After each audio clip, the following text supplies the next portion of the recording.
Merci, docteur Chiddedi. Moi, je vais aujourd'hui vous parler un petit peu de traitement par laser excimer.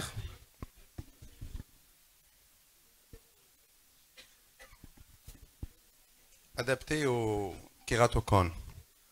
Comme vous le savez tous, actuellement, bon, le schéma il est pas très visible, mais c'est un schéma qui illustre les possibilités thérapeutiques offertes pour le praticien pour traiter et prendre en charge les kératocones à différents stades. Donc, on peut associer plusieurs thérapeutiques, essentiellement et actuellement la PKR associée au crosslinking. Actuellement, la PKR prend le dessus sur les autres alternatives thérapeutiques. Après, on a aussi les anneaux intracornéens. C'est une alternative intéressante, surtout quand on ne peut pas pratiquer de PKR. Et pour certains, les anneaux restent la première indication, même dans les kératocones stade 1. Donc, qu'est-ce qu'on peut proposer pour les patients? On peut proposer 3 modalités thérapeutiques. Soit on peut faire une PTK, donc une photokératectomie thérapeutique, c'est le protocole crétois, toujours associé bien sûr au crosslinking.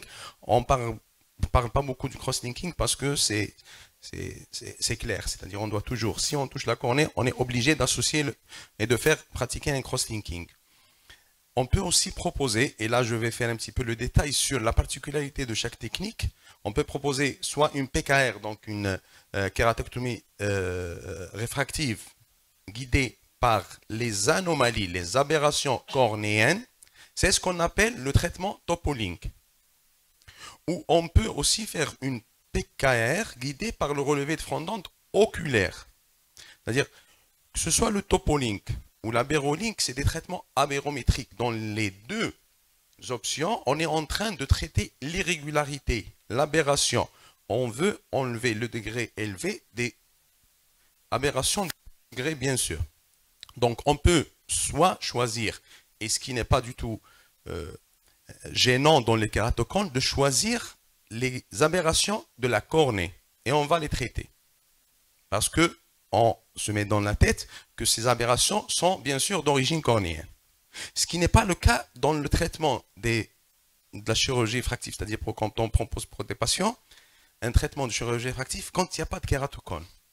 Là, choisir le TopoLink pour ces patients, il faut toujours éviter de corriger les aberrations si elles ne sont pas gênantes. Parce que parfois, c'est des aberrations qui sont déjà entrecompensées. Donc, si on enlève et on va faire le traitement seulement cornéen et on va laisser les autres aberrations, on risque de révéler les aberrations autres que cornéennes. Donc, dans le kératocone, on peut réaliser tout ça parce qu'on se met dans la tête que l'origine de l'aberration, c'est la cornée. Donc, on va faire soit un traitement guidé par les aberrations de la cornée, soit un traitement guidé par les aberrations de tout le système optique. Ce qu'on appelle l'Aberolink. Et le premier, c'est les TopoLink.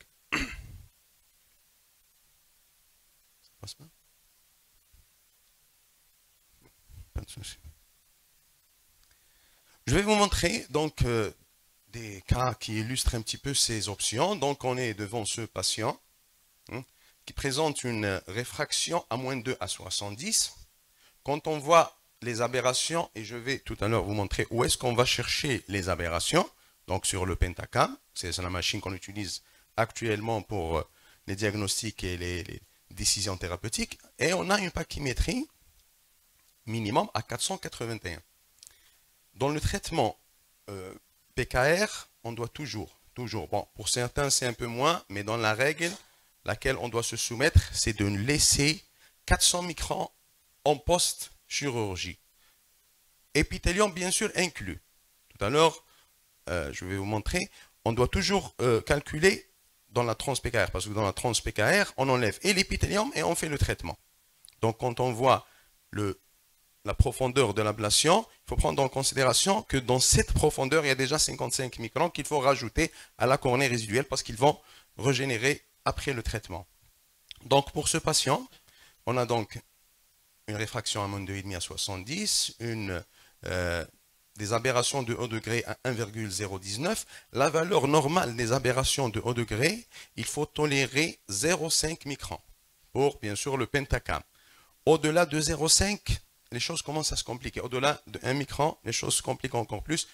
Après, c'est des malades qui sont très gênés, qui sont très gênés par nos aberrations. Parfois, on trouve des malades qui sont corrigés à -1, -0,5, mais qui ne tolèrent pas cette correction. Parce que c'est plus des aberrations que la réfraction qui les gêne. Donc, voilà le relevé des cartes ring. Ce que j'ai remarqué personnellement, quand les malades consultés, ils n'ont jamais de carte ring. Alors que c'est la carte la plus importante pour le kératocone. Parce qu'elle contient tous les éléments nécessaires pour la décision thérapeutique. Donc, elle contient le Kmax, elle contient la pachymétrie minimum, et elle contient aussi les aberrations de haut degré. C'est là où se situent les données concernant les aberrations. Donc, on est à 5,5. Voilà, on est à 5 mm, les aberrations à 5 mm de dilatation pupulaire. Et là, c'est les aberrations à 6 mm. Donc, l'aberration, elle est cotée à 1,019, ce qui est gênant pour le patient. Ce qui est gênant quand même pour ce patient. Donc, on va pratiquer sur ce patient une trans-PKR. Et bien sûr, vous allez, donc, avant de faire le traitement, vous calculez déjà, il y a un logiciel de simulation, vous allez calculer dans votre cabinet un petit peu ce que vous allez enlever. Mais ce logiciel ne prend pas en considération beaucoup de données, notamment les aberrations. Parce qu'il n'a pas vraiment les aberrations du malade. Il a juste la réfraction et il simule un traitement.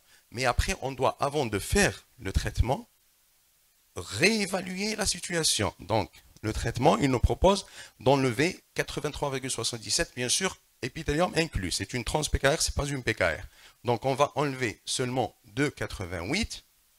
Ici, on revient sur la pachymétrie minimum. Il est à 481. Donc, on est loin des 400. On est à pratiquement 450 de cornée résiduelle. Donc, on est tranquille. On peut pratiquer chez ce patient ce traitement aberrométrique. Parfois, et on va voir dans les autres cas illustratifs, je ne traite personnellement que les aberrations. Si je peux traiter la réfraction, surtout la sphère, parce que l'astigmatisme, il faut faire la part des choses. Est-ce que c'est un astigmatisme qui est normal ou c'est un astigmatisme qui est dû à l'aberration? Parce que l'autoref, quand il prend les aberrations, il les interprète. C'est un ordinateur, donc il traduit ces aberrations en un astigmatisme. Parfois, j'évite de corriger l'astigmatisme, je corrige les aberrations. Et si je peux, si j'ai la possibilité par rapport à ma pachymétrie de rajouter la correction sphérique, je le fais. Sinon, je corrige juste les aberrations et je laisse le malade tranquille avec ses lunettes. On va donner cet exemple. Donc, pour ce patient, il a un moins 3,25 à 85. Il a donc un pachymétrie minimum à 464. Il est très gêné. Donc, si vous voyez là, par rapport à son axe, n'est pas très visible. Je vais vous donner l'axe qui est signalé sur le pentacam. Le STIP, c'est-à-dire l'axe le plus cambré, il est à 56. C'est-à-dire, si on veut le corriger, normalement, on est à 146. Si on veut le corriger. Normalement, un astigmatisme, son axe, il est à 145. Parce que 56, 90, ça fait 146. Mais là, on est à 85. Cet axe, on ne peut pas le trouver sur l'autoref, mais sur le pentacam. Et ce n'est pas l'axe de l'astigmatisme, c'est l'axe de l'aberration qu'on va retrouver ici, qui est de 265. 265, donc dans l'autre sens, on revient à 180, on est dans les 85. Dans certaines situations, ça c'est une autre, ça fera l'objet, Inch'Allah, d'une autre communication, la correction du kératocone. C'est une correction qui est quand même assez délicate. Parfois, on n'arrive pas à corriger selon les données autoref. Donc, on doit se pencher sur les données aberrométriques. Là, ce patient, dans cette forme d'ectasie, dans cette forme de kératocone, la correction, elle ne s'est pas améliorée. Suite à la prescription donc, des lunettes accordées au autoref. On a pris l'axe de l'aberration. Le malade, il a senti quand même une amélioration.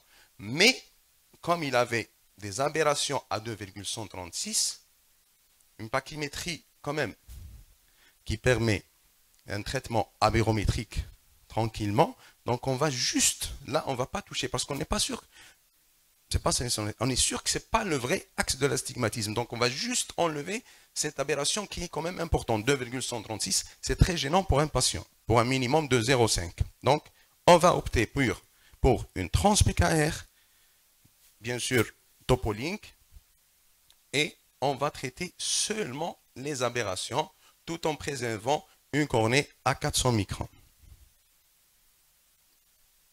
Donc je vais vous donner aussi l'exemple de cette patiente qui a une réfraction à moins 3,5 à 55. Le degré des aberrations de degré 1,82 avec un paquet minimum à 464. La malade, elle voit quand même, elle s'améliore jusqu'à 8 dixièmes avec cette correction, mais elle est gênée. Donc, qu'est-ce qu'on lui a proposé? Comme elle a une pachymétrie à 464 qui ne va pas permettre de corriger et l'astigmatisme et les aberrations, donc on lui a juste proposé de corriger juste les aberrations et la laisser tranquille avec ses lunettes. Et elle a accepté ce traitement parce que personnellement, j'explique toujours les tenants et les aboutissants d'un traitement et les objectifs de ce que je propose traitement. Donc, c'est toujours donc la même malade avec une pachymétrie à 441. Donc, la même chose, on lui propose juste d'enlever les aberrations qui sont dans ce cas à 1,822, 1,82. Donc, voilà pour cette malade, la fiche thérapeutique. Donc, on l'a sur la machine, hein, donc sur le laser qu'on utilise. Donc, on va enlever donc 65 microns, bien sûr, épithélium inclus. Donc, on va juste enlever 10 microns pour cette patiente. On ne va pas enlever grand-chose. On va enlever les aberrations et on va laisser tranquille avec ses lunettes. Et donc, toujours associé à un cross-linking. On va passer à une autre patiente. Cette patiente, elle présente un -8 à l'œil droit, un -8, -2 à 165 à l'œil gauche. Sur le relevé topographique, c'est un stade 1. Donc, la réfraction n'est pas vraiment expliquée par l'ectasie. Elle est plus, c'est une forte myopie. Donc là, quand on fait une écho-A, on va trouver que c'est une forte myope. Donc, qu'est-ce que nous propose dans ce cas? Qu'est-ce que vous proposez? Selon ce qui a été un petit peu l'approche qu'on est en train actuellement d'entreprendre pour ce type de malade. Voilà. Donc, on va enlever. Bon, vous pouvez vous amuser un petit peu si vous avez, parce qu'elle a une pachymétrie, on va voir les données après, il y a une pachymétrie intéressante, mais ce n'est pas très intéressant de toucher beaucoup la cornée. Juste donc corriger les aberrations, puis mettre des ICL. On peut enlever le maximum par rapport à notre pachymétrie et calculer sur la machine, enlever jusqu'à -4 pour laisser pour cette patiente des lunettes pas trop épaisses, pas trop épaisses, pas trop épaisses. On perd un petit peu voilà. Ou aussi laisser la malade avec ses lunettes si elle est tranquille. Et même des lentilles souples, ça marche parce que c'est un stade 1. Donc généralement, on peut l'adapter.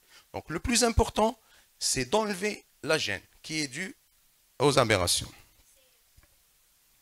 Non, l'ICL seul, il a été conçu pour des yeux qui n'ont pas d'aberration. Donc si on va le mettre, le malade il va voir, mais il est toujours gêné. Pourquoi? Parce que là, les aberrations, elle est à 1,35 à droite, elle est à 0,98 à gauche. Et là, déjà, on le remarque. La malade, elle a un astigmatisme de l'œil gauche, mais elle voit mieux parce qu'elle a moins d'aberrations. Donc, ce qu'on va faire pour cette patiente, ce qu'on lui propose, parce qu'on a quand même une pachymétrie qui est intéressante, 512, 482. Donc, on a une marge de manœuvre très intéressante. Donc, on va traiter juste les aberrations et après, on lui laisse le choix. Si elle veut faire un ICL, des lentilles, des lunettes. C'est tout. C'est tout. Comme les gens qui ont des lunettes et qui les portent normalement sans prétendre à une chirurgie réfractive. Ils les tolèrent parce qu'ils n'ont pas de problème d'aberration. Ça, je vous donne un exemple parce qu'il n'y a pas longtemps que j'ai commencé un petit peu à faire à l'inverse de cette option. Ça, c'est une malade après un certain temps de traitement. Voilà sa topographie pré-op, et voilà sa topographie post-op. Ce qui nous intéresse le plus pour cette patiente, parce qu'on est allé plus traiter les aberrations que la réfraction, elle était à 1,25 de degré au degré. On est descendu avec le traitement à 0,55, qui est quand même dans les normes 0,5, 0,55. Le Kmax, bien sûr, s'est amélioré, c'est normal parce qu'on a traité, de 51,4 à 48, ce qui fait entrer la malade un petit peu dans les marges de la normalité. Donc, pour conclure, les aberrations de haut degré doivent être la cible dans notre traitement actuel, dans la prise en charge du kératoconde. Donc, on doit faire switcher le malade de l'irrégularité vers la régularité sans tenir compte du degré de la réfraction.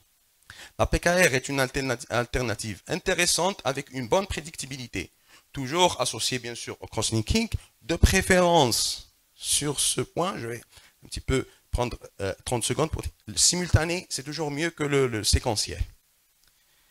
Si vous faites le séquentiel, soyez sûr que votre réticulation est profonde. Parce que ce que vous allez réticuler, vous allez enlever une partie dans 6 mois. Donc, vous allez fragiliser votre cornée. Il faut être sûr que c'est très profond comme réticulation. Et bien sûr, là, vous devez vérifier la ligne de démarcation à l'OCT entre 21 jours et 1 mois. Parfois, dans un traitement qui est bien conduit, qui est réussi, on peut ne pas trouver la ligne de démarcation. Et là, vous allez être dans un dilemme, faire ou ne pas faire votre PKR.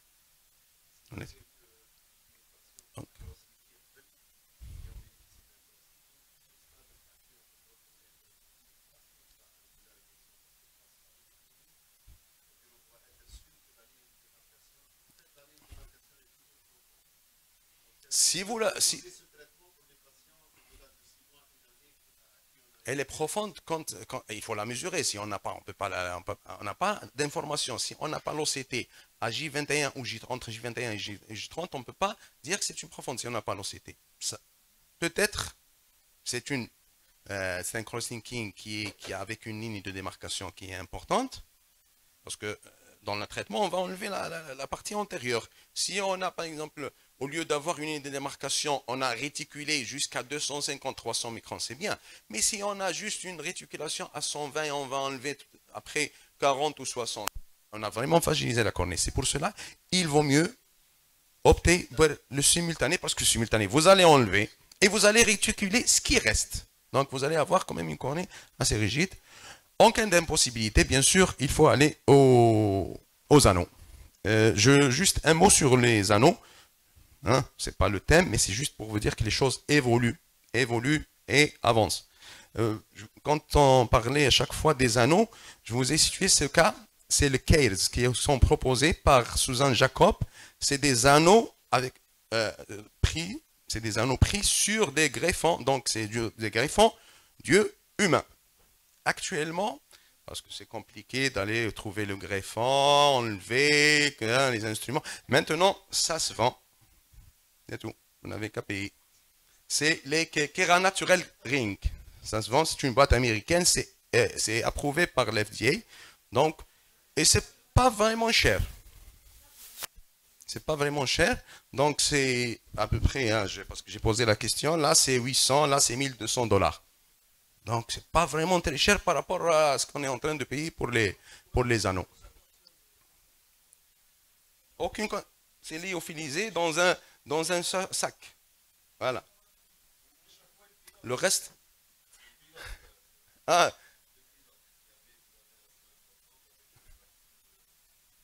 Ah, très bien. Il conduit il pilote. Il navigue à haute voltage. Voilà, c'est tout. Juste pour vous dire que les choses avancent, que les gens produisent. Voilà. Je vous remercie pour votre attention.